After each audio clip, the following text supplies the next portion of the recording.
네, 안녕하세요. 스마트튜브 부동산조사연구소 김학렬 수장입니다. 반갑습니다. 네, 지금부터 1시간 동안 어떤 부동산에 집중해야 되는지에 대해서 한번 이야기를 풀어가도록 하겠습니다. 지금도 사열 아파트는 있다. 그리고 가치 대비 저평가된 아파트들, 많이 폭락한 아파트들도 보자라는 주제로 좀 1시간 동안 이야기를 풀어나가고자 하고요. 이 표지에서 설명드린 대로 기준이 있어야 될 텐데, 그 기준은 아무 아파트가 아니고요, 무조건 하락을 하거나 폭락을 했던 아파트들보다는 수요가 증가하는 부동산에 관심을 갖자라는 주제로 한번 1시간 동안 이야기를 풀어가도록 하겠습니다. 제 소개는 넘어가도록 하고요, 바로 진도를 나가보도록 하겠습니다. 2023년 7월 현재 어떤 시장인지 한번 정리해 보도록 하겠습니다. 상승 지역도 있고요, 조정 지역도 있습니다. 지금 회복을 했다, 반등을 했다라고 주장하시는 분들도 있고, 여전히 조정 중이다라고 말씀하시는 분들도 있는데요. 저는 두 가지가 다 섞여 있다라고 판단하고 있고요. 지역에 따라, 상품에 따라 다르다는 말씀을 드리고 싶고요. 특히 같은 지역, 같은 단지 내에서도 평형대에 따라서, 상품에 따라서 올라가는 거래가 있고 내려가는 거래가 있을 텐데, 이것들을 하나로 정답처럼 지금 대상승장이다, 하락장이다 이야기하기보다는 구체적으로 어떤 조건의 아파트들이 올라가고 있고 어떤 조건의 아파트가 내려가고 있는지를 좀 면밀하게 따져볼 필요가 있다, 그렇게 좀 말씀을 드리고자 합니다. 이건 2022년도 시장을 정리한 것들이 되는데요, 아마 2022년도 하면은 대부분 아파트, 대부분 지역들이 다 하락했다고 생각하시는 분들도 있을 텐데, 이렇게 좀 네모 박스 친 파란색 부분들은 좀 더 상대적으로 많이 하락한 지역들이고요, 빨간색 부분들은 또 상승한 지역이기도 합니다. 작년에도 대세 하락장으로 보였던 작년에도 올라갔던 지역들이 있었다는 것들을 잊지 마시고요. 이것들은 단순히 전체 평균으로 볼 것들은 아니고 개별적으로 따져봐야 된다는 얘기를 드리고 싶었습니다. 지방도 마찬가지고요. 지방은 더 많았죠, 이런 상황이. 네, 이거는 이제 현재 7월달 현황인데요. 지금도 시세가 반등을 했다라고 하는 지역들이 있긴 한데, 실질적으로 6월달까지, 1월달부터 6월달까지 시장을 체크해 보게 되면은 반등한 지역들보다는 아직까지도 조정된 지역들이 많습니다. 이것들이 팩트이기 때문에 전반적으로 또 이제 이것들을 다 올라가냐 내려가냐 이렇게 따져보기보다는요, 어떤 지역들이 오르고 내리고 있는지를 한번 좀 구체적으로 하나하나 쭉 따져보도록 하겠습니다. 2021년도 시장부터 좀 말씀을 드리고자 합니다. 그래야지 2023년도가 이해가 되실 테니까요. 2021년도 특히 9월달, 10월달이 대폭등장이었습니다. 이때는 매매 시장도 임대 시장도 굉장히 폭등을 했던 이제 시장이었습니다. 근데 중요한 것은 모든 아파트가 다 올라간 것처럼 보이지만 거래량만 놓고 보면 거래량이 많지는 않았었고요. 매물이 워낙 적다 보니까 매도자 우위 시장이 됐었고, 그 매도하는 물건을 사기 위해서는 매도자들이 희망하는 가격대를 지불해야 됐습니다. 그건 매매든 임차든 마찬가지였다는 얘기고요. 그래서 2021년도 대폭 등장이 왔던 이유는 그런 이유였다는 것들을 기억해 두시면 좋을 것 같고요. 반대로 2022년도는 조정시장이었다고 말씀을 드릴 수 있는데, 그 이유는 더 비싸게 살 사람이 없었기 때문에 수요층들이 좀 줄어들었고요, 가격 때문에 팔리지도 않았고요. 그리고 또 이사하셔야 되는 분들 같은 경우는 남들보다 싸게 팔아야만 팔 수 있었던, 급매물만 거래가 됐던 그런 시장이라고 보시면 될 것 같습니다. 그래서 급매물 위주로 거래가 되다 보니까 시세가 빠질 수밖에 없었다, 이렇게 좀 간단하게 좀 정리를 해봤습니다. 2023년도 시장의 포인트를 좀 정리해 봅니다. 실질적으로 작년에 거래가 안 됐던 이유들을 따져봤거든요. 근데 특별한 문제가, 일단은 시세에 대한 부담도 있었고 대출에 대한 부담들, 세금에 대한 부담도 있었는데, 가장 중요한 원인은 뭐였었냐면요, 집이 팔리지 않는다는 거였습니다. 왜냐면은 다주택자들 규제뿐만이 아니라 1주택자들, 심지어는 무주택자들이 1주택을 하는, 내 집 마련을 하는 과정에 있어서도 여러 가지 규제가 있었습니다. 세금 규제도 있었고요, 그리고 대출 규제도 있었습니다. 그래서 작년에 정권이 바뀌었습니다. 바뀌고 나서 새로운 부동산 정책이 나왔었는데, 이전 정부와 지금 정부의 달라진 점을 좀 체크해 보게 되면요, 이전 정부는 다 규제했습니다. 무주택, 1주택, 다주택은 당연히 다 규제를 했었는데, 이번 정부의 특징은 뭐냐면은 무주택자들이 내 집 마련을 하거나 1주택자들이 갈아타기 하는 데 있어서는 규제가 없습니다. 그래서 실질적으로 거래량이 조금 반등했다거나 아니면은 시세가 올라갔던 지역들을 보게 되면은 이런 부분들, 이런 거래가 되고 있었다는 것들만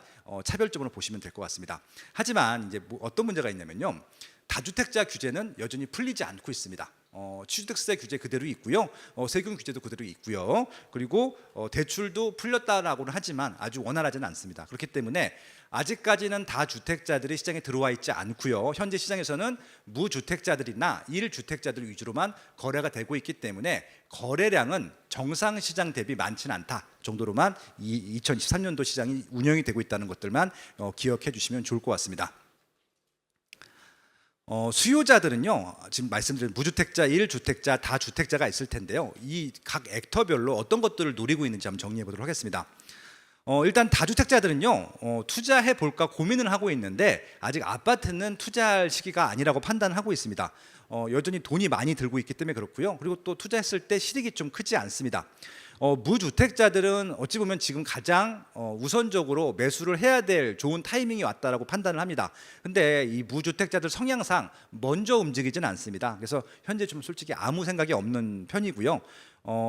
어느 정도냐면요, 지금 역전세가 나는 세대들이 발생을 하고 있는데 꽁돈이 생겼다면서 좋아하는 경우들도 있습니다. 근데 자기가 낸 돈인데도 불구하고, 그리고 대출을 받기 싫어하고 있죠. 그래서 지금 무주택자들은 계속 그냥 아무 생각 없이 있는 층들이 대부분이다라고 보시면 될 것 같고요.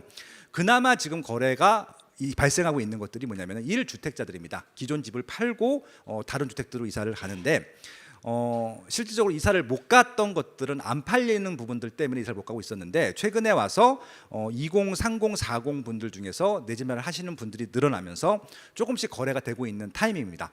다만 이분들도 여전히 좀 고민스러운 것들은 대출에 대한 이자 부담이 좀 있고요. 새 아파트로 가고 싶은데 새 아파트는 여전히 비쌉니다. 이런 부분들이 있기 때문에 이제 입지를 선택할 것인지 새 아파트를 선택할 것인지에 대한 딜레마에 있어서 좀 고민이 있는 부분들이 있다. 그렇게 좀 정리를 해보도록 하겠습니다. 그래서 그런데 이렇게 좀 애매한 시즌이기 때문에 거래량이 많지 않고요. 오히려 저는 이 애매함 때문에 기회가 왔다라고 판단을 하고 있는 겁니다. 지금 뭐 금리 문제 여전히 있고요, 공급 문제 여전히 있고 시세, 정책 문제들이 있을 텐데 이 애매함들을 한번 정리해 보고 지금 어떤 의사결정을 해야 되는지 하나씩 좀 따져보도록 하겠습니다. 먼저 이제 지금 물량들이 있는지를 좀 체크해 보고 싶은데요. 물량이라고 하는 것은 실제 거래되고 있는 매물들이 있을 것 같고요, 입주 물량이 있을 거고 분양 물량이 있을 것 같습니다.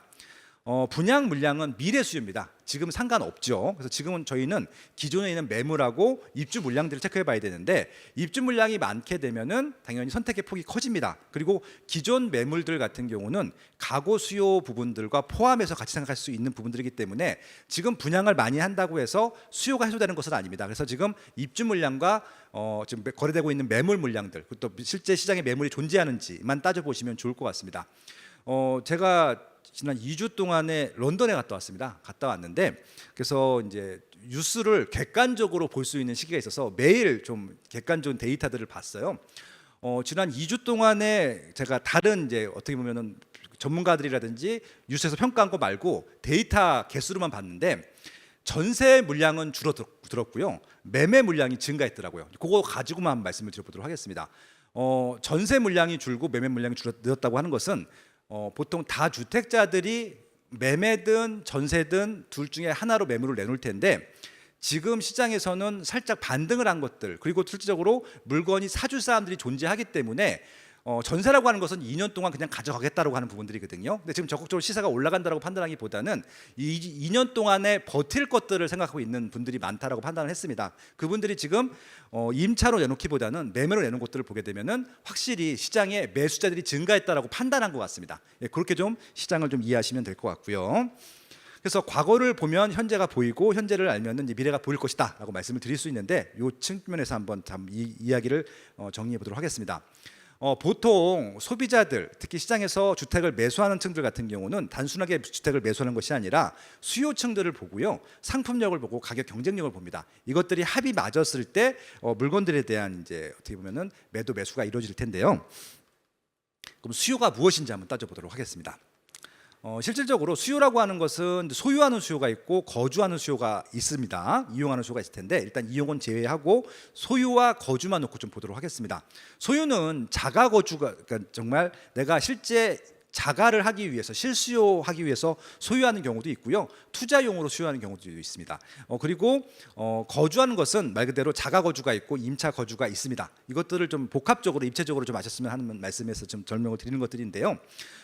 실수요뿐만이 아니라 임차 거주도 수요라는 것들을 좀 기억해 두셨으면 좋겠다라고 일단 말씀을 드려봅니다. 양쪽이 많아야지 수요가 많다라고 볼 수 있을 것 같고요. 다주택자든 1주택자든지 간에 이런 자가 거주든 임차 수요에 대한 임차 거주든 수요가 있는 입지들을 좀 먼저 보자라고 좀 제안을 드리고 있는 것들이고요. 어떤 입지인지 다시 설명을 드리도록 하겠습니다. 그리고 과거랑 달라진 것 중에 하나가 뭐냐면요. 과거는 부동산 특히 아파트가 절대적으로 숫자가 부족한 시기였었기 때문에 입지만 괜찮으면 무조건 봤어야 됩니다. 하지만 최근에 와서는 입지가 살짝 떨어진다 하더라도 상품력에 대한 중요도가 올라가는 시기이기 때문에 상품력을 좀 봐야 됩니다. 그래서 실질적으로 수요자들이 어떤 상품력들을 노리고 있는지 한번 정리해 보도록 하겠습니다. 실제 사용하는 용도가 있고 투자용이 있고 대상이 있을 텐데 실질적으로 시세가 올라가는 것들 그리고 월세 수익을 원하는 것들이 투자용이 될 거고 실제 사용하는 것들은 실제 거주나 이용하는 부분들이 있을 것 같습니다. 실제 사용하는 것들에 대해서 오히려 최근에는 투자보다는 내 집 마련이라든지 실거주에 대한 관심이 많기 때문에 상품을 적극적으로 이용하려고 합니다. 그래서 실질적으로 나이나 성별이나 직장이나 교육 유무에 따라서 선호하는 상품력들이 있을 텐데 이것들을 한 번에 해결하는 것이 바로 새 아파트입니다. 새 아파트라고 보시면 될 것 같고요. 그래서 새 아파트에 대한 수요가 계속 증가하고 있다 정도로만 일단 이해하시면 될 것 같습니다. 그 마지막으로 가격 경쟁력일 텐데요. 무조건 싸다고 사는 것이 아니고 무조건 비싸다고 안 사는 것이 아니라 입지나 상품을 비교해 봤을 때 대비해 봤을 때 경쟁력이 있다라고 판단되는 것들만 매수한다고 보시면 될 것 같습니다. 그래서 저평가, 고평가가 있고요. 한계 가격이 있을 텐데 요거 개념들을 좀 확실히 좀 짚어드리고 넘어가도록 하겠습니다. 저평가는요 절대 가격이 낮은 것이 아니고요 고평가는 절대 가격이 높은 것이 아닙니다. 이것들을 정확히 이해해야지 지금 의사결정들이 어떻게 이루어지고 있는지를 아실 것 같습니다. 왜냐하면 지금도 신고가가 갱신되는 아파트가 있습니다. 지금처럼 하락만 하고 있는 시장에서도 그리고 여전히 조정되고 있는 것들이 있을 텐데 그 기준은 바로 저평가, 고평가, 한계 가격에 대한 이런 어떻게 보면 메커니즘 이해라고 보시면 될 것 같습니다. 제가 한번 문제를 간단히 내보면요 저평가는요 그 입지나 상품력 대비 가격이 낮다라고 판단을 하는 겁니다.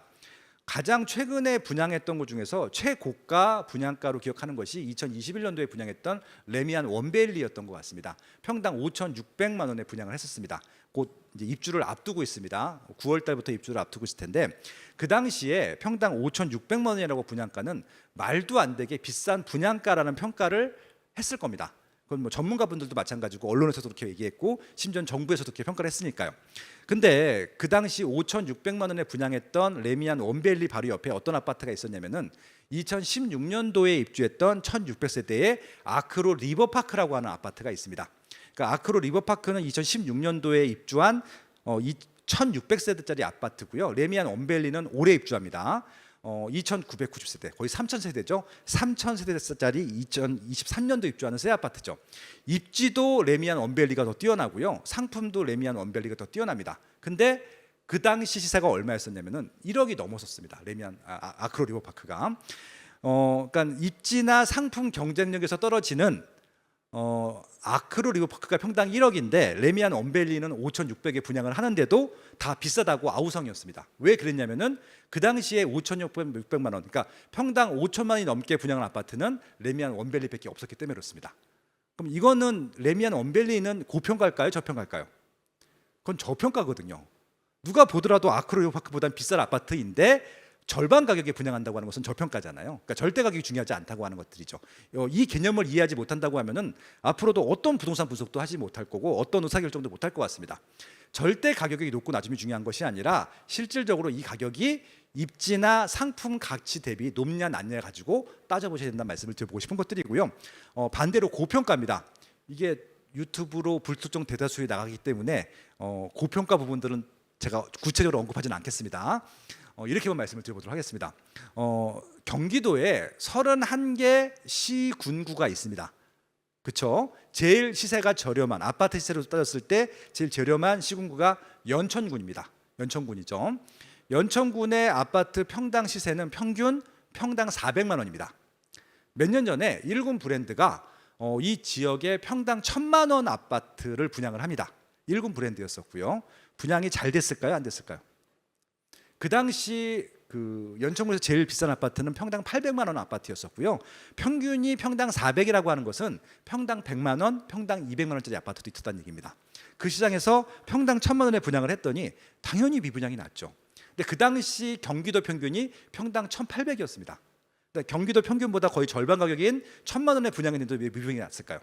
연천군이라고 하는 입지에서는요, 아무리 상품이 좋아도 평당 1000만 원을 수용할 수 없는 가격대였기 때문에 그렇습니다. 그것이 고평가죠. 그러니까 레미안 원밸리 5,600만 원은 저평가고요. 연천군의 평당 1000만 원은 고평가입니다. 이 개념을 이해하지 못한다고 하면은 절대 부동산 의사결정을 할 수 없다는 말씀을 드리고 싶은 것들이죠. 그게 바로 그 지역의 우리가 알아야 되는 한계가입니다. 결국은 우리는 입지 경쟁력, 상품 경쟁력을 가지고 한계 가격을 추정할 수 있어야지 가격 경쟁력에 대한 평가를 할 수 있다. 이 말씀을 좀 길게 드린 겁니다. 여기까지 이해하신 분들은 그 다음 장이 좀 편하실 것 같아요. 그래서 부동산 의사결정의 결론인데요. 수요가 풍부하고 상품 매력도가 높으면요, 그리고 가격 경쟁력까지 있다, 매수합니다. 그러면은 5,600만 원 레미안 원밸리는 무조건 사야 되는 가격이었었나요? 예. 그거는 이런 얘기하면 또 싫어하시겠지만 빚을 지어서 사는 게 맞죠. 샀다가 바로 팔아도 이득이니까. 예, 그런 것들은 확실히 사야 되는 게 맞는 것들이고, 그런 기회는 알고 있는 사람들한테만 오는 것들이고, 5,600만 원이 비싸다고 판단하시는 분들한테는 절대 기회는 올 수 없죠. 이해를 하시기 바랍니다. 그래서 이거는 실거주 목적의 모본다말입니다. 이런 기회가 오면 무조건 잡아야 된다는 말씀을 드리고 싶은 것들이고요. 두 번째, 투자는 좀 달라요. 디테일이 다릅니다. 왜 다르냐면은 수요가 없어도 투자합니다. 상품 매력도가 떨어져도 투자를 합니다. 가격 경쟁력만 있으면 그렇죠. 요거는 투자하시는 분들은 공부를 더 해야 되는 것들이죠. 왜냐하면은 이 가격 경쟁력이 있다는 것들을 정확히 아셔야 되니까. 제가 투자를 하지 말라고 하는 여러 가지 상품들이 있는데 그 중에 하나가 빌라입니다. 빌라는 무조건 투자하지 말라는 것이 아니라 일반인들은 투자를 할 수가 없습니다. 왜냐하면요, 수요가 풍부한지 알 수도 없고 상품 매력도가 높은지 알 수도 없고요. 가장 결정적인 이유는 가격 경쟁력을 알 수가 없습니다. 같은 시기에 같은 입지에 지은 빌라인데도요, 가격이 다릅니다. 여기는 평당 2,000이고 여기는 평당 1,000만 원에 분양을 하거든요. 다른 이유를 여러분들은 몰라요. 상품평가를 할 수 없기 때문에. 그래서 그런 것들은 투자자들이 정말 선수 투자자가 아니면은 투자 잘 안 되는 것들이고요. 일반인들은 정말 아파트를 기준으로만 평가하시면 좋겠다라고 말씀을 드리고 싶은 겁니다. 그래서 투자를 하시고 싶으신 분들은 정말 공부를 많이 해야 된다는 말씀을 드리고 싶은 것들이고, 저평가인지 고평가인지 한계 가격이 얼마인지는 반드시 알고 투자하자 말씀을 드리고자 하는 것들이죠. 근데 이런 혼란 때문에 위기가 생겼다라고 많은 분들이 말씀하시는데, 저는 이것들이 기회라고 말씀을 드릴 수 있는 것들이고요. 하나씩 왜 기회인지를 말씀드려보도록 하겠습니다. 아직까지도 2022년도에 왜 시세가 하락했냐라는 것들에 대한 평가를요, 금리 때문에 하락했다고 하시는 분들이 많으세요. 금리가 영향을 준 것은 맞죠. 근데 저는 아직도 이게 1순위인지는 모르겠습니다. 금리가 영향을 준 것은 맞지만 부동산 매수 의사결정에 있어서 가장 결정적인 역할을 한 것은 아니라고 생각을 합니다. 더군다나 작년 같은 경우 갑자기 고금리로 확 올라가는 경우가 있었거든요. 작년 10월 달, 11월 달, 12월 달 3개월 동안에 미국도 그랬고 한국도 그랬고 미친 듯이 금리가 올라갔습니다. 이때 얼마까지 올라갈지 모른다는 불안감 때문에 오히려 불안감이 문제였었지 금리 자체가 문제가 되지는 않았다고 생각을 합니다. 근데 올해 들어서 미국도 그렇고 한국은 더 마찬가지일 텐데 어저께도 금리 동결했잖아요. 그런 부분들. 그래서 금리 문제는 더 이상 이제 위기상은 아니라고 생각을 하고 있고, 이 금리를 감안해서 매수 의사결정을 하시면 된다는 말씀을 드려보고 싶은 것들이고, 기준금리가 한 번 더 올라갈 수 있을지는 모르겠지만 여러분들 대출 금리가 아주 터무니없이 많이 올라갈 가능성은 저는 없다라고 봅니다. 왜냐하면 이미 작년에 많이 올렸었고 이미 작년 그 금리 대비해서 많이 조정이 된 가격이기 때문에 금리는 그냥 하나의 한 변수인데 결정적인 변수가 아니라 약간 영향을 주는 변수 정도로만 보시면 될 것 같고요. 또 인플레이션이 유지가 되는 이상 이것들은 시세가 얼마큼 올라갈 것이 더 중요한 것이지, 금리가 몇 프로가 되는 것들은 지금 당장 어려움이 있을지는 모르겠지만 장기적인 의사결정에는 크게 도움이 되니까 좀 크게 문제가 되지는 않는다. 그 말씀을 드리고 싶었습니다. 그리고 이제 그 공급에 대한 부분들일 텐데요. 이것도 팩트만 몇 개 체크해 보도록 하겠습니다. 뭐 전국 다 말씀을 드리면 좋겠지만 시간이 없기 때문에 수도권만 말씀을 드려보도록 하겠습니다. 경기도, 서울, 인천만 말씀을 드릴 텐데요. 수치가 안 보이는 것은 신경 쓰지 마시고요. 빨간색 부분들이 숫자가 제일 큰 거고요. 초록색이 제일 작은 것이고 노란색이 중간이라고 보시면 될 것 같습니다. 경기도하고 서울시는 노란색, 초록색에 가깝죠.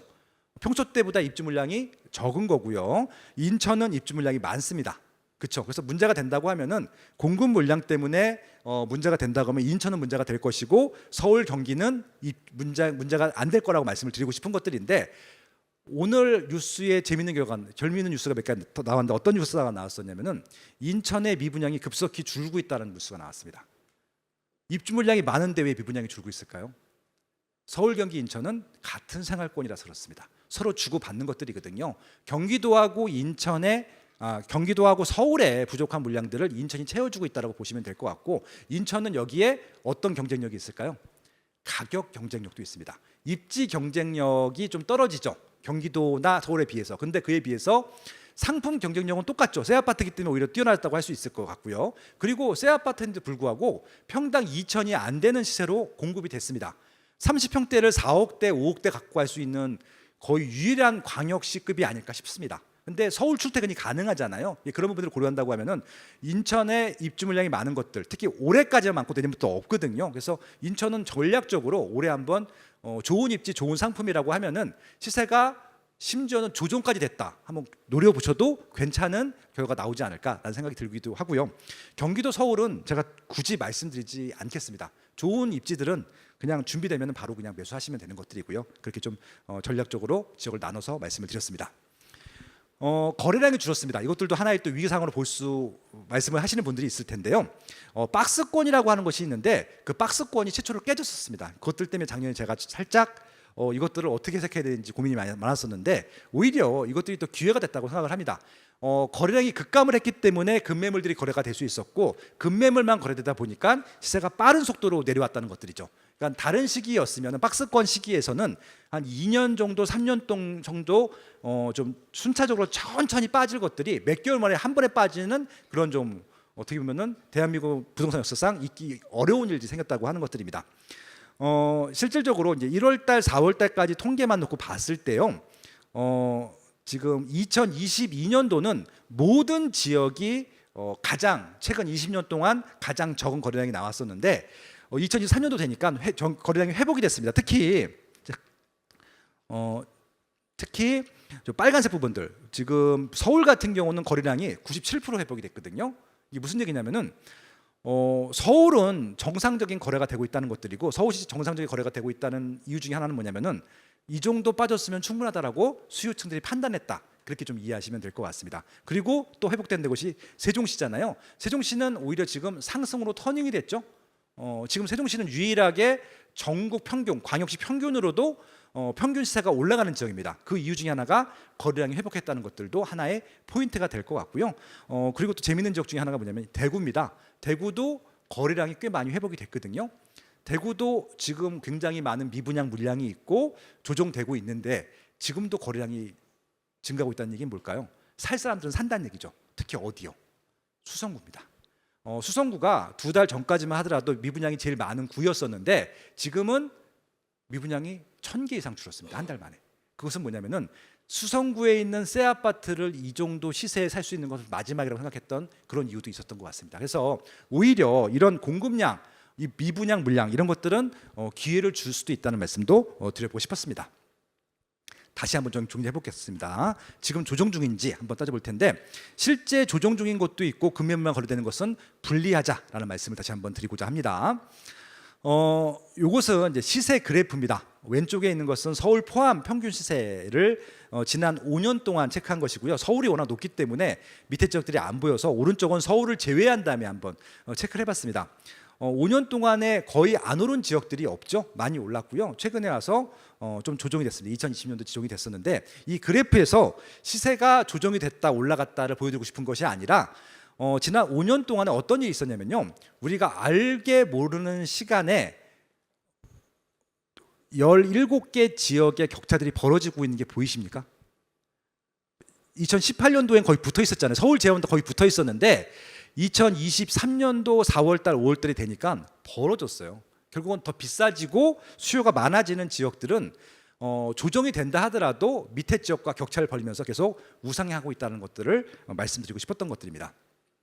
그래서 결국은 정부 정책도 이에 맞춰서 바뀔 수밖에 없다는 생각을 해보고 있는데요. 규제 지역을 해제할 수밖에 없었기 때문에 1월 3일 대책이 나왔을 때 서울에 있는 4개 구를 제외하고 다 규제 지역을 해제를 했습니다. 근데 이것들은 더 해제를 하면 하지 규제를 하지는 않을 것 같아요, 한동안은.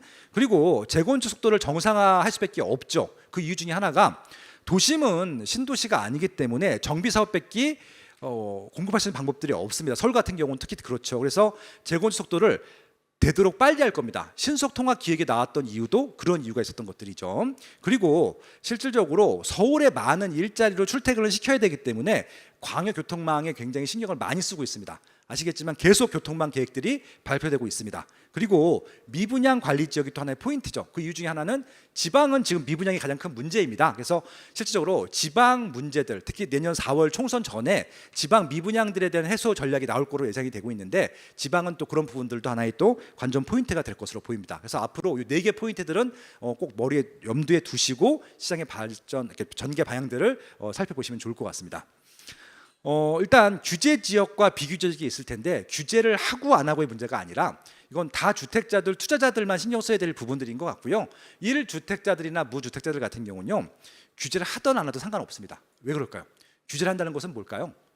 다주택자들을 규제하고 있는 거잖아요. 1주택자들이 이사 가거나 무주택자들이 내지면 하는 것들에 대해서는 규제가 없습니다. 그래서 여기서는 포인트가 뭐냐면요, 규제 지역과 비규제 지역이 있다고 하면은 무조건 규제 지역 하시는 겁니다. 왜? 규제를 왜 할까요? 수요가 많기 때문에 그런 거잖아요. 수요 대비 공급이 적다는 얘기잖아요. 그래서 여기는 무조건 무주택자들, 1주택자 분들 같은 경우는 규제 지역을 하시는 것들이고요. 그럼 비규제 지역은 누가 할까요? 투자자들. 근데 아까 말씀드린 대로 투자자들은 선수해야 된다고 말씀을 드렸죠. 이게 상품이 나빠도, 심지어는 입지가 나빠도 가격 경쟁력만 있으면 들어간다고 판단할 텐데 그게 굉장히 어렵습니다. 그래서 지금 무주택자들이나 1주택자 분들은 오히려 규제를 많이 받았거나 지금도 받고 있는 지역들을 가시는 게 좋을 것 같고요. 오히려 지금 그 규제 때문에 거래가 많지 않고 시세가 저평가되어 있다고 보셔도 좋을 것 같습니다. 그리고 재건축도 좀 정상화되고 있는데 그렇기 때문에 재건축에 대한 관심들도 좀 많이 가지시면 좋겠습니다. 양천구, 노원구는 말할 것도 없고요. 지금 딱 30년 차, 40년 차 사이에 있는 그 시기이기 때문에 목동 아파트, 상계 주공들 관심 가져도 좋을 것 같고요. 특히 또 1기 신도시는 관심을 가지셔야 되는 게 중에 하나가 뭐냐면은 서울 수요를 대처했을 때 가장 빠르게 안정적인 입지에 공급할 수 있는 것은 1기 신도시밖에 없기 때문에 그렇습니다. 입지가 이미 완성이 돼 있기 때문에. 그래서 1기 신도시만 관심 갖는 것이 아니라 1기 신도시 플러스 1기 신도시와 유사한 시기에 지어진 아파트들도 관심을 가지셔야 되는 것들. 90년대 아파트들이 많죠. 예를 들어서 일단은 일산 신도시를 볼 때는 화정지구도 같이 보셔야 되는 게 맞을 것 같고요. 그렇죠? 예, 그리고 또 분당 볼 때는 용인도 같이 보셔야 됩니다. 이런 식으로 해서 같은 시기에 만들어진 대규모 택지 개발 지구들은 보셔야 될 것 같고, 이것은 지방에도 그대로 적용이 됩니다. 예를 들어서 부산 같은 경우는 수영구, 해운대구에 가시면은 자동 신시가지가 있는데 정확히 비슷한 시기거든요. 그리고 대전 가시게 되면 서구 둔산지구가 90년대 초반에 형성된 지역이기 때문에 그런 아파트들은 아마 노후 계획도시 특별법이 발효가 되게 되면은 분명히 혜택을 볼 입지이긴 합니다. 그러니까 그 지역에 있는 모든 아파트가 혜택을 본다는 것이 아니라 그 지역에서 재건축이 진행됐을 때 우선적으로 진행될 재건축 단지들은 아마 수혜를 보게 될 것이다. 그렇게 좀 이해하시면 될 것 같습니다. 근데 이제 많은 분들이 이제 이 재건축을 쉽게 접근하지 못하는 이유 중에 하나가 뭐냐면은, 사면은 새로 입주, 그러니까 이게 재건축이 진행돼서 입주할 때까지 계속 소유를 해야 되는지 아시는 분들이 있으세요. 중간에 팔아도 되거든요. 그러니까 실거주 목적으로 접근을 하지만 사정이 바뀔 수 있는 것들이잖아요. 그래서 중간에 파는 것까지 감안하고 가신다고 하면 오히려 지금 하실 것들이 많지 않을까라는 생각이 들기도 합니다. 그래서 한번 정리를 해봤습니다. 그래서 이제 90년대 이전 비율은 80년대 아파트라고 보시면 될 것 같고요. 90년대 비율이 있을 텐데 노원구 많고요. 예상대로 강남구, 송파구도 많고요. 서초구, 양천구도 많고요. 예, 아무튼 이렇게 빨간색 천원 부분들은 지금 관심 가지셔도 될 만한 아파트가 많은 입지로 보시면 될 것 같습니다. 그리고 인천 같은 경우는 계양구에 많은데 이제 인천 같은 경우 서울은 중심지이기 때문에, 그리고 신도시가 없기 때문에 정비 사업에 관심 가져도 좋겠지만 인천 같은 지역은 끝 지역입니다.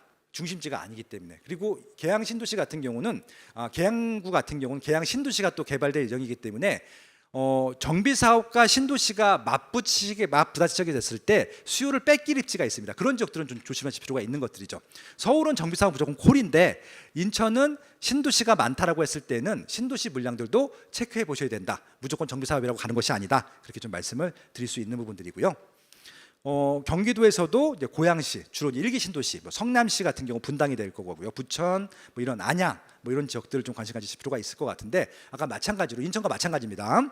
1기 신도시 내에서도 거의 서울급 역할을 하는 지역들은 정비 사업을 한다 하더라도 괜찮을 텐데 신도시랑 경쟁을 해야 되는 정비 사업 같은 경우는 정비 사업 자체가 진도를 못 나갈 수도 있어요. 그래서 그런 부분들을 한번 체크해 볼 필요가 있다 말씀을 드립니다. 서울은 정비 사업은 신경 쓸 필요도 없습니다. 그냥 무조건 하는 것들이고 비싼 것이 단점이지 다른 문제는 없고요. 근데 경기도와 인천은 신도시들과 경쟁을 한 번씩 따져봐야 된다. 거기까지만 말씀을 드려보도록 하겠습니다. 정비 사업 물량이 전국에 많다는 얘기고요. 여기서 또 갈 것들 안 갈 것들이 정해져 있다. 네, 그런 말씀입니다. 그리고 광역 교통망 시대가 있다라고 말씀을 드렸었는데 실질적으로 이것이 선거철만 되면은 가장 이슈가 되기도 합니다. 최근에 뭐 아시겠지만 양평에 IC 문제도 있고 JC 문제도 있을 텐데 그만큼 지금 많은 부분들이 관심이 많다라고 보시면 될 것 같고요. 그래서 도로 생기는 부분들, 철도 생기는 부분들에 관심을 많이 가져야 되는데 솔직히 말씀드리면 도로가 생기는 부분들은 토지 투자하시는 분들한테 관심이 있는 것들이지 일반인들은 별로 관심이 없는 분야일 것 같고요. 일반 세대 분들 같은 경우는 철도망이 생기는 것들 그리고 내가 이용할 수 있는 전철역이 어디 생기는지에 관심을 가지셔야 되는데 지금 수도권, 충청권, 경북권, 경남권에 다 생깁니다. 그래서 일단 다 관심을 가지셔도 좋겠다는 말씀일 텐데 우선순위는 수도권, 충청권, 경북권, 경남권 이 순서대로 가시는 것이 바람직하다 말씀을 드리고 싶고요. 하지만 다 되는 것이 아니라고 말씀을 드렸죠. 저희가 GTX ABC는 확정이 돼 있고 DEF는 아직 예타 통과를 안 했습니다. 그래서 DEF는요 지금부터 투자할 필요는 없을 것 같고 ABC만 관심을 가지시면 좋겠는데 더 솔직히 말씀드리면은 B하고 C는 착공도 안 했잖아요. 그래서 언제 우리가 이용할 수 있을지 모르겠습니다. 근데 A는 당장 내년부터 이용을 할 수 있습니다. 삼성역만 빼고 일단은 상반기 때 동탄에서 수서까지 이용할 수 있고요. 하반기 때는 파주에서 서울역까지 이용할 수 있기 때문에 그 부분에 대한 수혜 지역들, 단지들은 체크해 볼 필요가 있다 말씀을 드려보도록 하겠습니다. 그리고 또 하나 또 우려가 돼서 말씀을 드리면은 이게 지방선거, 총선이든 지방선거 될 때 호재들 갖고 장난치시는 정치인분들이 굉장히 많으시거든요. 안 될 것 같은데 된다고 막 말씀하시는 분들이 있을 텐데 그 정도 사립 분별은 여러분들이 직접 하시는 게 맞을 것 같고요. DEF는 아직 확정되지 않았습니다. 그것들이 절대 잊으시면 안 되는 말씀을 다시 한번 드립니다. 그래서 실질적으로 확정된 것들 개통되는 것만 관심 가지셔도 충분히 우리가 할 것들 많다고 말씀드리고 싶고요. 2023년도에 개통되는 것들을 보게 됐더니 일단은 그 진주 광양 경전철 개통이 되고요. 얼마 전에 개통된 대곡 소사선 개통이 되고요. 또 하반기 때 또 개통이 되는 게 있는데 뭐냐면은 일산 대곡선도 개통이 됩니다.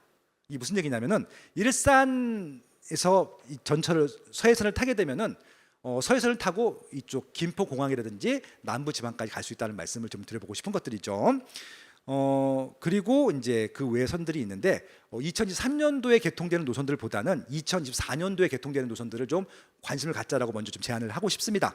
특히 아까 말씀드린 대로 GTX A가 북부랑 남부가 선 개통이 되기 때문에 이 부분들은 굉장히 중요한 선이 될 것 같고요. 그리고 또 하나 또 관심 가져야 될 것 중에 하나가 뭐냐면은 별내선이 있습니다. 별내선. 별내선은 8호선 연장선일 텐데요. 지금은 암사역까지 강동구에 있는 암사역까지만 가게 되는데 이것들이 한강을 넘어서 구리시하고요. 그리고 다산 신도시, 별내 신도시까지 연장이 됩니다. 이게 어떤 의미냐면은 별내 신도시나 다산 신도시에서 잠실까지 오는데 30분 안에 온다는 얘기거든요. 잠실이 어디입니까? 삼성동에 붙어 있죠. 예, 그래서 강남 출퇴근성이 굉장히 획기적으로 좋아지기 때문에 별내선은 반드시 주목해 봐야 될 노선이라고 봐주시면 좋을 것 같고요. 그리고 지방 노선이긴 하지만 대구권에 광역철도가 처음 생깁니다. 구미까지 가는 노선이 생기는데 대구에 있는 광역철도도 한번 기억을 해보시면 좋을 것 같고요. 그리고 부산과 김해와 창원을 연결하는 노선도 내년 개통이 됩니다. 요 지방 노선이긴 하지만 아까 말씀드린 대로 경북권, 경남권에서도 이렇게 광역화되는 노선들 같은 경우는 주목해 볼 필요가 있다. 다시 한번 정리를 해보도록 하겠습니다. 제가 지금 설명드린 노선들이 지금 지도에 표시가 되어 있는데요. GTX 북쪽으로는 파주 운정부터 해서 남쪽으로 화성 동탄일 텐데 일단 운정과 킨텍스 대곡 주변에 있는 아파트들은 주목을 해보시기 바랍니다. 왜 주목을 해라고 말씀드릴까요? 제가 아까 입지 경쟁력, 상품 경쟁력, 가격 경쟁력 말씀드렸잖아요. 어떤 부분 때문에 그럴까요? 일단 입지 경쟁력, 상품 경쟁력은 중간 이상은 합니다. 근데 여기에 가장 큰 메리트가 뭐냐면요, 가격 경쟁력입니다. 한강 이남에 있는 신도시보다 월등히 쌉니다. 거의 절반 가격으로 GTX A 호재들을 누릴 수 있는 지역이기 때문에 파주 운정, 일산 킨텍스, 그다음에 덕양구에 있는 대곡까지, 그리고 이제 나중에 추가가 될 텐데 창릉 신도시에 여기 하나 추가가 되거든요. 그렇게 되면은 그 지역들도 아마 좀 주목을 해볼 필요가 있을 것 같고요. 그래서 대곡과 창릉 신도시 사이에 있는 입지들도 눈여겨볼 필요는 있을 것 같다 말씀을 드리고요. 동탄, 용인, 성남은 제가 말씀드리지 않아도 여전히 비쌉니다. 비싸다는 이유는 수요가 지금도 많다는 얘기고요. 아마 더 비싸지겠죠. 제 기억이 남는 단지 중에 하나가 용인 플랫폼시티 이편한 세상이라고 하는 단지를 분양을 했는데 34평이 11억 원, 옵션까지 합치게 되면 12억 원이었거든요. 그 정도 가격이면은 둔촌 주공 가격이거든요. 근데 그게 완판이 되지는 않았지만, 좀 미계분이 남긴 했지만 분양이 상대 생각보다 잘 됐거든요. 그 얘기는 뭐냐면은 GTX A에 대한 프리미엄을 그만큼 높게 생각한다는 의미도 됩니다. 그런 것들을 한번 고려해 보신다고 하면은 남쪽뿐만이 아니라 북쪽에 있는 GTX A 역세권들도 주목해 보실 필요는 있다. 그 말씀을 드리고 싶은 것들이고요. 아까 별내선 말씀드렸는데 별내 신도시에서도 좀 쉽게 이용할 수 있는 단지들 같은 경우는 한번 보실 필요가 있을 것 같고요. 다산 신도시도 따져볼 필요가 있을 것 같습니다. 근데 많은 분들이 별내선이 뚫리게 되면은 다산 신도시, 별내 신도시가 제1로 가장 큰 수혜를 볼 거라고 말씀하시는 분들이 있을 텐데 저는 오히려 구리시가 더 수혜가 많다고 생각하고 있거든요. 왜냐면은 별내 신도시, 다산 신도시는 여기 하나밖에 없거든요. 근데 구리는 입지가 작은데 여기 3개예요. 서울에 훨씬 가깝기도 하고요. 그리고 최근에 또 새 아파트 입주가 많이 됐거든요. 그래서 오히려 별내나 다산에 이런 관심을 뺏길 동안에 구리시에 있는 아파트도 한번 건축해 보시는 것들도 더 도움이 되지 않을까라고 팁을 한번 드려보고 싶었습니다. 서울도 훨씬 가깝기도 하고요. 요거는 이제 미분양 물량일 텐데 제가 미분양 물량을 늘 보여드리는 이유 중에 하나가 뭐냐면은 지금 미분양이 증가했다 하더라도 2009년도 8년도보단 적었다는 것들을 기억하시기 바라고요. 그리고 꺾였죠. 2023년도 5월달 보면은 2월달을 피크로 해서 2, 3, 4, 5월달 꺾였는데 그 부분들도 한번 보시면 좋을 것 같고, 저 꺾인 것들의 상당수는요 대구 수성구입니다. 네, 대구 그렇게 미분양이 많다 하더라도 미분양이 빠지는 지역도 있다 말씀을 드려보도록 하겠습니다. 말씀드린 대로 거의 지금 모든 지역들의 미분양이 많은 지역이긴 하는데 제가 이렇게 좀 기준을 드리면 좋을 것 같아요. 시군구 단위로 해서 1000개 이상이 넘어가게 되면은 미분양이 좀 많다라고 보시면 될 것 같고, 1000개가 안 되면은 미분양이 적다라고 보시면 될 것 같은데, 그러니까 1000개가 안 되는 지역들은 미분양에 대해서 크게 신경 쓸 필요가 없다는 것들이고요. 1000개가 넘는 지역들은요 미분양이 생겨서 관심을 가지시라는 말씀을 드리고 싶습니다. 상식적으로 아파트 분양을 많이 하면 입지가 좋아지는 것들이거든요. 미분양은 지금의 문제고 입주작이 끝나고 나면 입지가 좋아져 있는 것들이잖아요. 그래서 오히려 미분양이 난 지역들, 지금 대구가 1등인데 대구에 관심을 가지셔야 되는 이유 중에 하나도 그런 것들도 있다 말씀을 드리고요. 경북이 2등인데 경북 미분양의 대부분은 포항입니다. 그럼 포항에 왜 미분양이 많을까요? 분양을 많이 했기 때문에 그렇죠. 간단하죠. 분양을 왜 많이 했을까요? 수요가 많기 때문에 많이 했겠죠. 왜 수요가 많을까요? 일자리가 많기 때문에 그렇습니다. 포스코 말고 또 있나요? 지금 2차 전지가 굉장히 이슈일 텐데 2차 전지에서 가장 많은 일자리가 있는 곳이 포항입니다. 우리가 그 주식 투자하시는 분들은 잘 아시겠지만 2차 전지가 지금 제일 핫한 테마일 텐데 공장들을 계속 짓고 있기도 하고요. 그래서 실적으로 분양을 많이 했던 입지들 보게 되면 일자리가 많이 증가하는 입지들입니다. 근데 일자리보다 아파트를 먼저 분양했기 때문에 미분양이 날 수밖에 없었던 것들이죠. 그렇게 좀 이해하시면 될 것 같습니다. 서울은 미분양을 따질 입지가 아닙니다. 자꾸 서울 미분양 뭐 2배가 늘었다, 3배 늘었다 하시는데 숫자 장난이죠. 서울시 전체가 1000개밖에 안 돼요. 이건 따져볼 숫자가 아니고 구별로 따지게 되면 몇백 개거든요. 제가 아까 기준 드렸잖아요. 시군구 단위로 1000개 안 되면 신경 쓰지 말라고. 서울은 신경 쓰지 말라고 제가 일부러 굳이 보여드리는 겁니다. 앞으로 서울에 미분양이 많다라고 하시는 분들이 있으면요, 그런 말씀하시는 분들 얘기는 듣지도 마세요. 부동산의 부자도 모르시는 분들이니까 그렇게 말씀드릴 수 있을 것 같고요. 경기도는 좀 따져볼 필요가 있죠. 왜냐하면 미분양이 1000개가 넘는 시군구가 있기 때문에 지금 평택이 그렇고요. 그리고 또 성남 화성도 그랬었고요. 이런 지역들은 왜 미분양이 많은지를 한번 따져볼 필요가 있는 거죠. 분양을 많이 했죠. 택지를 만들고 일자리가 들어와야 되는데 일자리가 들어오기 전에 아파트를 훨씬 더 많이 분양을 합니다. 평택 같은 지역은요, 지금 고덕 신도시에 가면 삼성전자 부지가 6개가 있는데 지금 2개만 가동하고 있고 4개는 지금 공사하고 있거든요. 그러니까 아직 공장이 다 안 들어온 거잖아요. 그러니까 삼성전자 공장이 들어오게 되면 협력업체도 들어와야 되는데 그것들이 안 들어왔거든요. 그래서 이게 들어오게 되면은 미분양은 자연스럽게 해소가 될 거니까 오히려 미분양이 많을 때 화성이든 평택이든 좀 좋은 것들은 선점할 필요도 있다. 예, 그런 말씀도 좀 드려보고 싶었습니다. 인천도 미분양이 미세하게 줄고 있습니다. 주는 이유 중에 하나는 또 분양을 안 하는 이유도 있죠. 물론 그런 것도 있기 때문에 오히려 미분양 때문에 시세가 좀 억눌려 있다. 프리미엄이 없다. 마이너스 P가 나온다. 입지가 괜찮다. 상품 경쟁력이 좋다. 그리고 가격 경쟁력이 있다. 지금 매수하시는 것도 나쁘지 않다. 말씀을 드립니다. 그래서 미분양 관리 지역은요, 허그 주택도시공사에서 매달 발표를 하거든요. 그래서 미분양 관리 지역 선정된 지역들 한번 관심 가지실 필요가 있을 것 같고, 이거는 오히려 투자자들이 관심을 가지셔야 돼요. 왜? 미분양 관리 지역은 다 비규제 지역입니다. 아까 말씀드렸죠. 오히려 무주택자 1주택자 분들은 규제 지역 관심 가지라고 말씀을 드렸고, 미분양 관리 지역처럼 비규제 지역 같은 경우는 투자자들이 관심 가지시면은 무슨 말씀이냐면은 계약금만 있으면은 3년 동안에 돈이 10원도 안 들어가요. 근데 3년 후에 이 미분양이 해소가 될 수 있다고 하면은 지금처럼 좋은 기회가 있을까요? 그렇게 생각해 보시면 되는 것들이죠. 당장 집을 사고 팔 것이 아니라고 하면은, 예, 그런 부분들 때문에 한번 투자자들을 위해서 한번 추천을 드려봤습니다. 미분양이 나는 입지가 너무 안 좋아서 미분양이 나거나 가격이 너무 비싸서 미분양이 나거나 물량이 많기 때문에 미분양이 나는 것들인데, 물량이나 가격 문제는 시간이 대부분 다 해결을 해줍니다. 문제는 입지가 안 좋은 것들인데, 그래서 신도시 같은 경우에 활성화가 안 된 경우에는 입지가 나쁘기 때문에 그렇거든요. 그런 것들은 문제가 될 수 있어요. 근데 정비사업 같은 경우는 입지가 나쁜 경우가 없습니다. 그래서 실질적으로 입지가 안 좋아서 미분양이 나는 경우 빼고, 입지가 좋은데 물량이 몰리거나 가격이 비싼 것들은 시간이 해결해 주기 때문에 언제 해소가 될 것인지만 판단해 보시면 되겠다. 예, 그런 말씀을 드립니다. 마지막으로 이제 사야 되냐 말아야 되냐 생존 전략에 대한 얘기들을 좀 드릴 텐데, 일단 새 아파트를 관심 갖자고 말씀드렸죠. 상품 경쟁력 때문에 그렇고요. 새 아파트를 공급하는 방법은 2가지가 있습니다. 정비 사업이 있고 신도시가 있습니다. 정비 사업 말씀드렸는데 재건축, 재개발, 리모델링이 있을 텐데, 재건축, 재개발, 리모델링이 어느 정도 진도가 나갔고 확실히 될 지역들은 아무 때나 들어가셔도 됩니다. 아무 때나. 이거는 뭐 돈의 문제이지 다른 문제는 없습니다. 근데 신도시 같은 경우는 활성화가 언제쯤 되는지가 중요하거든요. 신도시는 1기, 2기, 3기가 있을 텐데 3기는 아직 시작도 안 했죠. 1기, 2기 갖고 판단해 보도록 하겠습니다. 천하의 분당도 초반에 인기 없었던 거 아십니까? 광교, 위례도 미분양이 많았던 거 아시나요? 지금은 인기가 많고 언제든지 들어가고 싶어 살고 싶은 입지긴 하지만 이런 신도시들이 활성화되기까지는 10년 이상의 시간이 필요합니다. 그래서 이런 시기적인 문제들도 한번 고려해 보실 필요가 있다 말씀을 드리고 싶은 것들이죠. 그래서 정비 사업은 입지 분석이 불필요하다는 것이고요. 유일한 단점은 비싼 겁니다. 그리고 정비 사업의 단점은 뭐냐면요, 비싼 게 더 비싸져요. 딴 것들은 잘 안 비싸지고요. 그런 게 좀 있습니다. 근데 신도시 같은 경우는요, 쌉니다. 싼데 단점이 뭐냐면은 첫 입주부터 한 10년 정도 절대 시간이 필요해요. 지금 검단 신도시 가면 아무것도 없거든요. 근데 10년 후엔 분명히 좋아져 있을 겁니다. 청라도 그랬고 송도도 그랬잖아요. 예, 그렇게 좀 이해하시면 되는 거죠.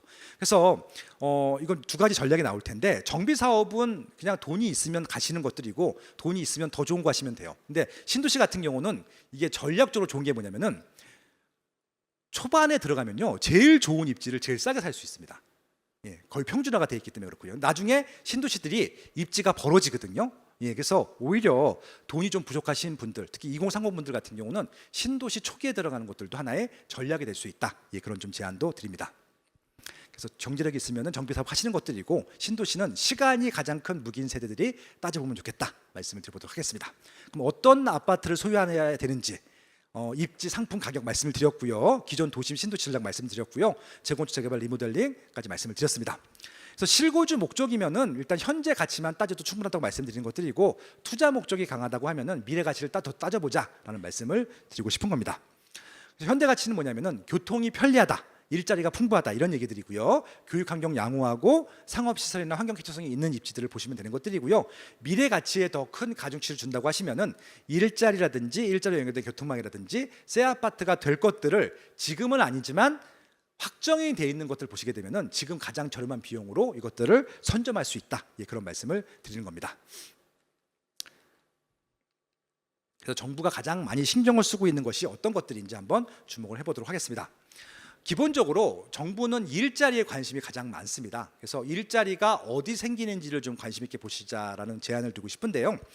3월 달에 15개 국가 첨단 산업단지 벨트들을 발표를 했습니다. 그중에서 가장 유독 좀 관심을 많이 받았던 곳이 바로 용인 반도체 메가 클러스터일 텐데요.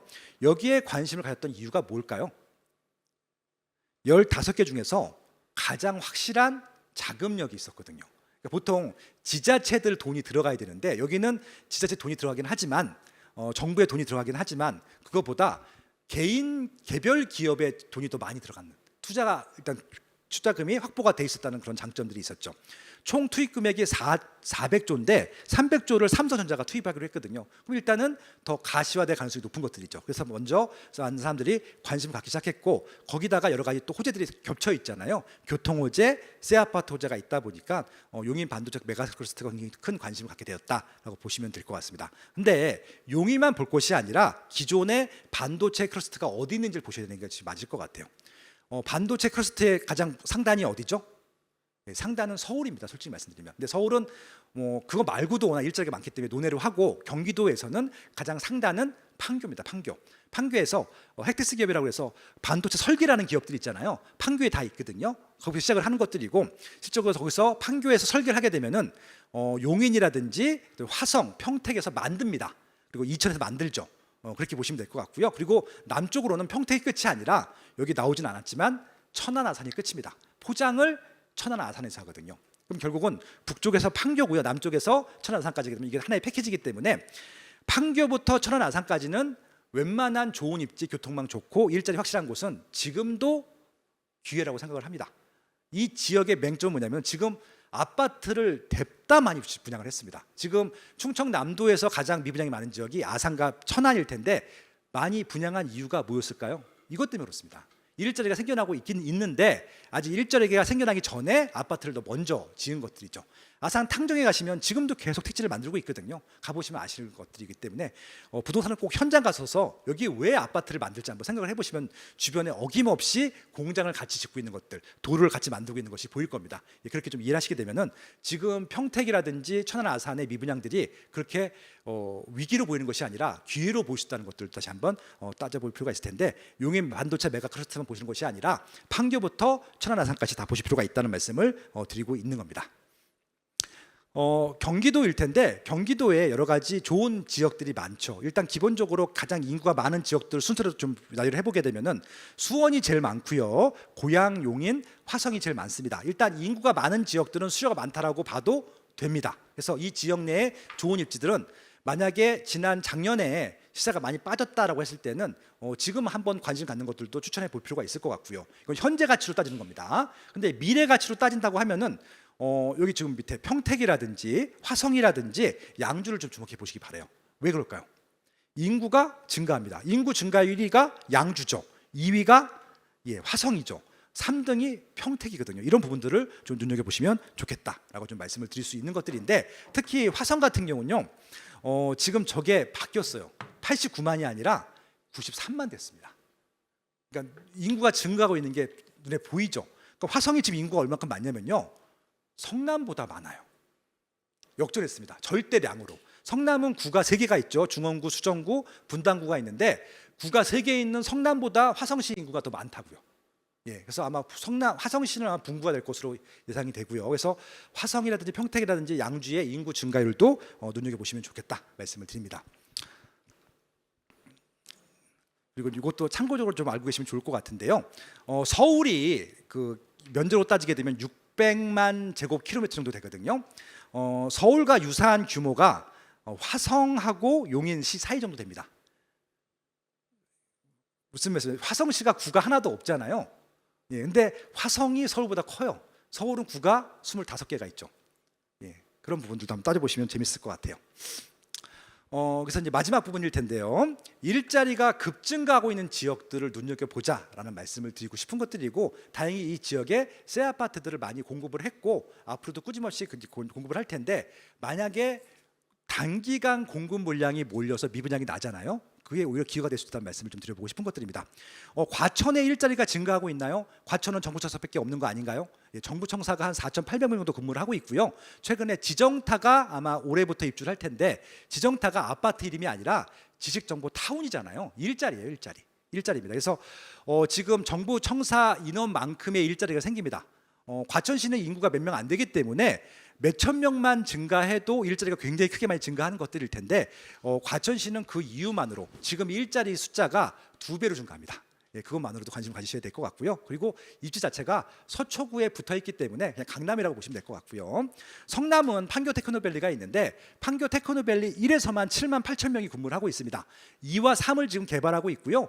판교 테크노밸리 1과 거의 동급입니다. 심지어는 지금 2, 3도 들어갈 기업들이 대충 선정이 끝났고요. 그것도 부족해서 4 테크노밸리 부지를 지금 확보하고 있다라는 정보가 있었습니다. 그렇기 때문에 일자리 증가 측면에서 보게 되면은 과천과 성남은 영순입니다. 영순이. 근데 이 지역의 단점은 뭐냐면은 비싼 거죠. 근데 비싸지만 아까 말씀드린 대로 비싼 것이 더 비싸질 수도 있다는 것을 감안하게 되면은 1순위, 2순위로 관심을 가지셔야 될 것 같고요. 두 번째, 지금은 좀 상대적으로 저렴하지만 앞으로 수요가 더 증가할 곳들.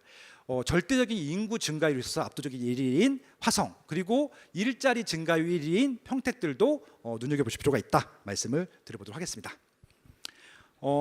이 그래프를 한번 이 도표들을 기억해 보시면 좋을 것 같은데요. 맨 왼쪽에 있는 게 아파트 숫자고요. 그리고 인구 수세대수, 일자리 숫자입니다. 재밌는 것들을 보실 수 있을 텐데요. 화성시가 아파트 숫자로 3위고요.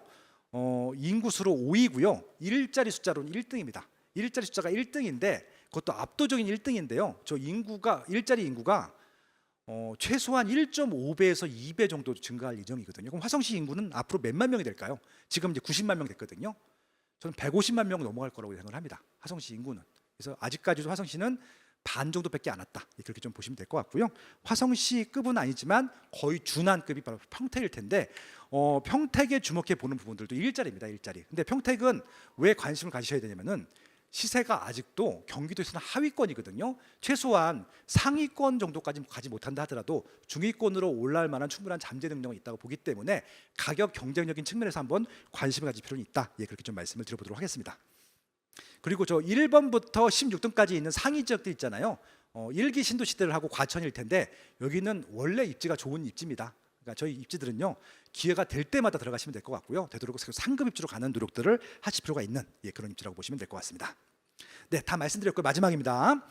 지금 시세 확인할 수 있는 방법들이 있는데 전세 시세는 보지 마시고요. 매매 시세만 보시길 바라고요. 청약 경쟁률 보실 때 계약률까지 보시는 말씀을 좀 드려보고 싶은 것들이고요. 미분양은요 지역 보지 마시고 개별 입지로 보시라고, 개별 단지로 보시라고 말씀을 드렸습니다. 그리고 제가 늘 체크하는 팁 중에 하나일 텐데요. 서울은 신규 아파트를 분양받아야 되는 이유 중에 하나가 분양가가 여전히 싸요. 그것도 많이 쌉니다.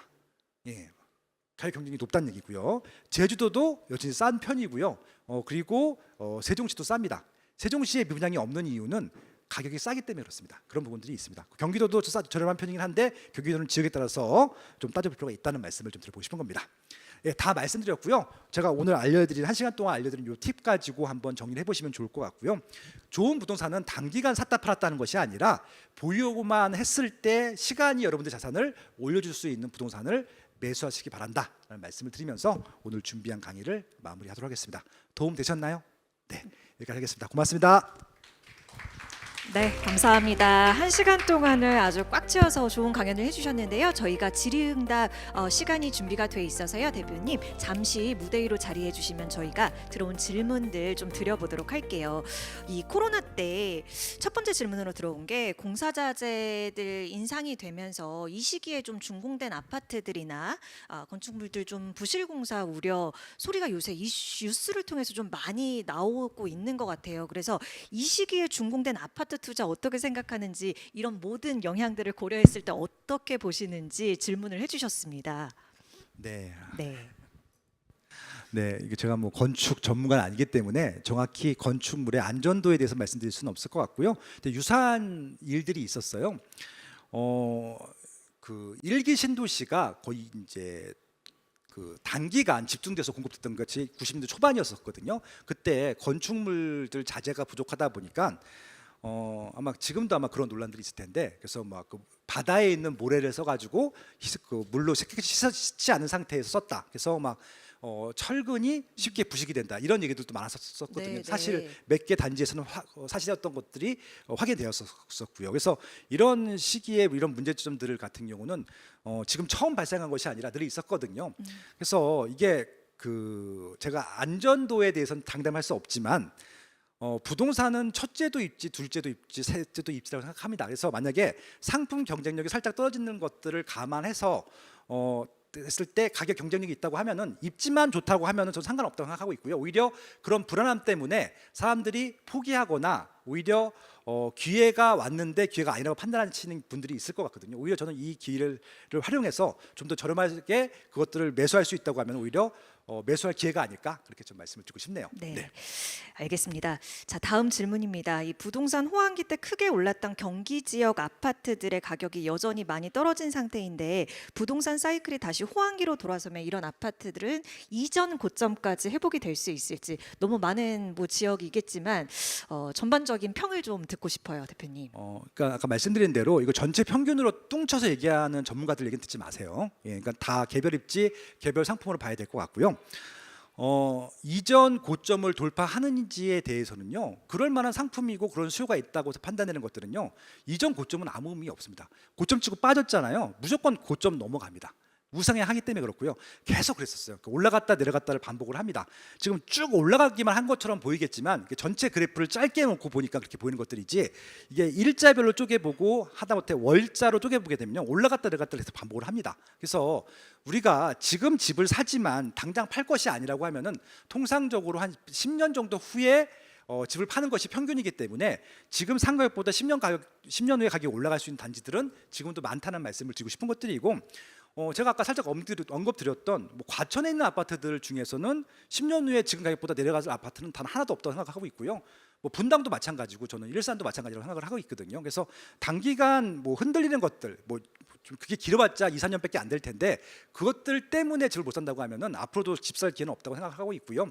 아까 말씀드린 대로 교통망 때문에, 일자리 때문에 미래 수요가 증가하는 지역들은요, 오히려 지금 이렇게 많이 조정됐을 때 들어가는 것이 오히려 가장 좋은 매수 타이밍이다, 그렇게 좀 제안을 드리고 싶네요. 네, 감사합니다. 한 가지 질문 더 드리겠습니다.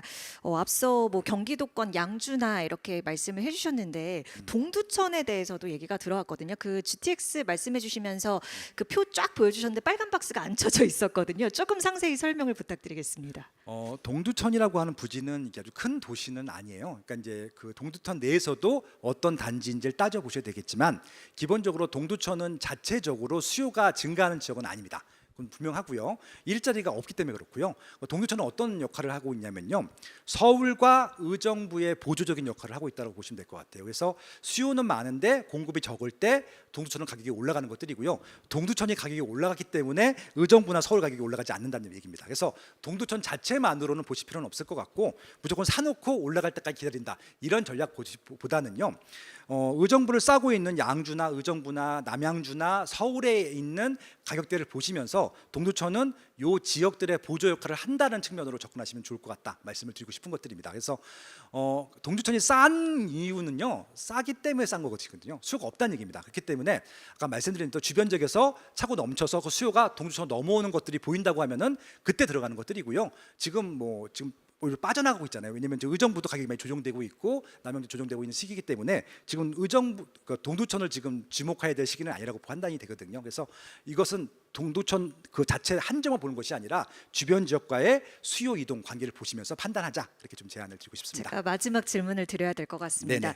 다시 한번 좀 자세한 설명을 원하는 것 같은데, 하락한 아파트를 선정할 때 어떤 분석 도구나 방법을 이용해야 되는지, 예를 들어서 뭐 부동산 시장 분석 당연히 필요할 것 같고, 투자 수익률 계산이나 또 해당 지역의 임대 수요 등을 고려하는 어떤 도구나 방법이 가장 적절하다고 보고 필요할지에 대해서 질문을 다시 한번 남겨주셨습니다.